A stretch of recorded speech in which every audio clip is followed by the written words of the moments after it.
Right now, there is an ongoing genocide against the Armenian people of Nagorno-Karabakh that the mainstream media is not covering, either out of pure ignorance or out of corruption and complicity. The 120,000 inhabitants of the region are currently at the mercy of the genocidal government of the Republic of Azerbaijan, which, like in all the other provinces under its control, seeks to completely eliminate both the Armenian population of the region as well as any monuments and other traces of their existence. The Armenians of Nagorno-Karabakh have lived there for over 1,000 years and persisted with their own local governance even following the final demise of the Kingdom of Armenia in the Armenian highland in 1045 AD. The modern conflict in Nagorno-Karabakh between the local residents and the government of Azerbaijan can be traced back to the early 20th century, when the disintegration of Russian control in the region caused both the republics of Armenia and Azerbaijan to claim Nagorno-Karabakh. The Republic of Azerbaijan carried out several massacres against the local Armenian civilian population in this period, most notably the Shushi massacre in 1920, where up to 20,000 Armenian civilians were killed.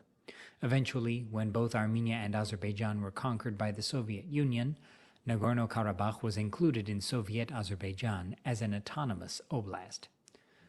Through the Soviet period, the government of Soviet Azerbaijan worked tirelessly to quote-unquote solve the Armenian population issue and completely emptied Nakhichevan through their racist policies and tried to make life difficult enough for the Armenians of Nagorno-Karabakh to simply leave.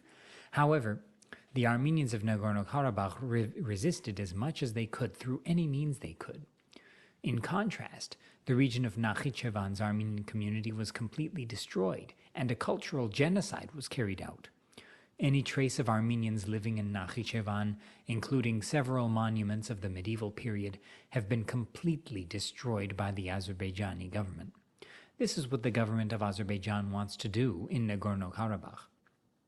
In the late 80s, Armenians who had been mistreated by the government of Soviet Azerbaijan began to protest for more rights, which led to even more anti-Armenian policies, culminating in the large pogroms of Sumgait, Kirovabad, and Baku, where hundreds of thousands of Armenians were eventually displaced and violently forced to leave their homes.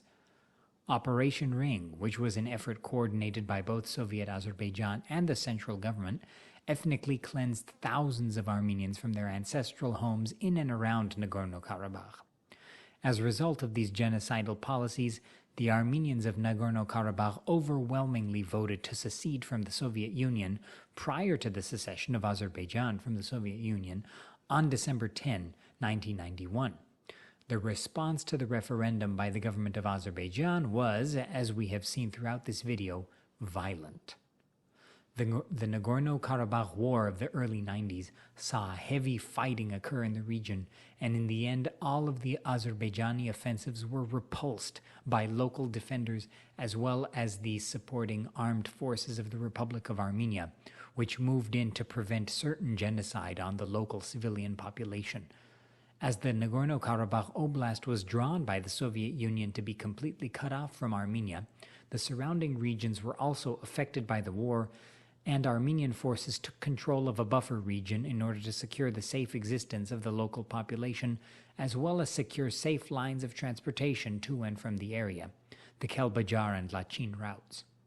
In 2020, Azerbaijan and Armenia fought a high-intensity 44-day war, and eventually Armenia capitulated on November 9th, returning what remained of the surrounding buffer zone to Azerbaijan and withdrawing the Republic of Armenia's armed forces from Nagorno-Karabakh, leaving the local Artsakh Defense Army as well as the newly arrived Russian peacekeeping forces to defend the region.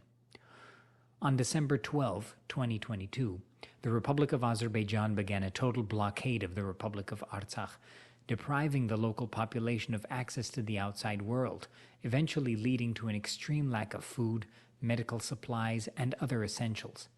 This act in and of itself is genocidal. The blockade continues to the present day. On September 19, 2023, the Republic of Azerbaijan began another invasion of the Republic of Artsakh, Nagorno-Karabakh, killing hundreds and displacing thousands. On September 20, the government of the Republic of Artsakh, without any tangible support from the Russian peacekeepers who were supposed to protect the local population, capitulated and agreed to completely disarm. Several regions and towns of Nagorno-Karabakh are cut off from communication, and there are already several reports of massacres and indiscriminate killings of Armenian civilians. As of September 23, this situation has only deteriorated, as local defense forces disarm and civilians are still cut off from the outside world in terms of supplies and communication. There has been no concrete reaction from the United Nations, nor from any global or regional power, no media coverage from the inside at all, and no humanitarian corridor has been opened to allow civilians to escape the carnage. These last 2 points are especially critical. The region is completely in the dark, and there is no escape for those trapped there. There is no way to spin this conflict to find neutral ground. Doing so enables the ongoing genocide of the Armenians of Nagorno-Karabakh by the government of Azerbaijan. Unfortunately, I don't have any hopeful conclusions here.